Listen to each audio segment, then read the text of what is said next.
a regular shooter right now gets us a really good season, a really good regular season, right? Yes.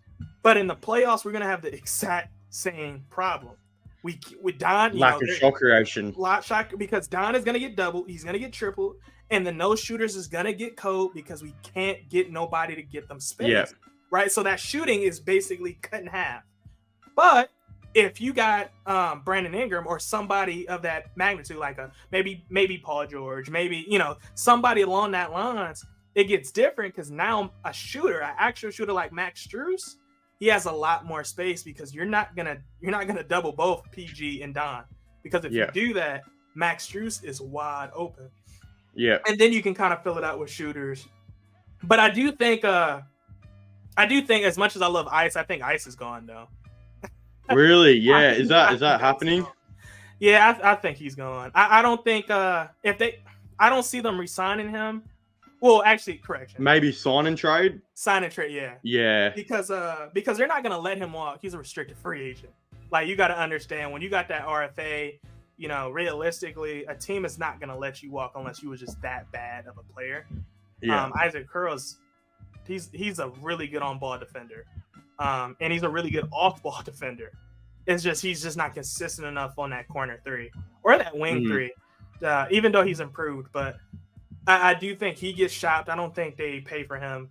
And I think, to your point, I think Koby Altman is going to get active because he's going to look, because this free agency might be honestly the most up for grabs free agency the Cavs has seen in a while.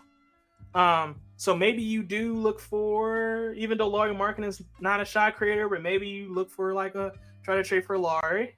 Yeah. Because actually that was the team I was thinking of. Maybe you look to see what's the offers for him. Maybe you see if PG would be interested in coming to Cleveland. Maybe you see what's the price tag on Ingram. Yeah. Even though they already got their guard, so that might be a little bit of a problem now. Yeah.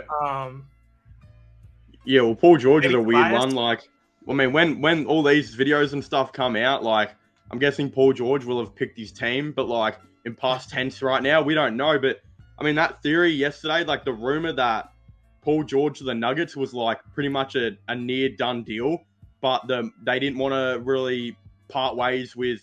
I think they wanted to move on from Michael Porter Jr., but I don't know if the Clippers were too keen on Michael Porter Jr., so that it didn't like work. Or something like that, if I read right. But apparently, like, that was super close. And not a single soul had talked about the Nuggets going for Paul George. So, I mean, anyone could really get Paul George right. So, it'd be pretty funny if he went to some absolute random team like Detroit. I'd be like, really? Of all. Yeah. Look, I kind of just pulled Detroit out of my ass, but I don't know. I don't know where he's gonna go. I'm about to say Detroit fans is probably loving you right now. They're like, oh my God, we just had this disastrous season, and now we get Paul George. Thank you, Jordan. Yes. Mate, am I the only one as well? I mean, a bit off topic here, but am I the only one who also thought that Detroit had I thought every team kind of did really well in the draft. Like, there wasn't really a team that did bad until I look at Detroit. And I don't know what the hell Detroit were doing. And I want Detroit to succeed.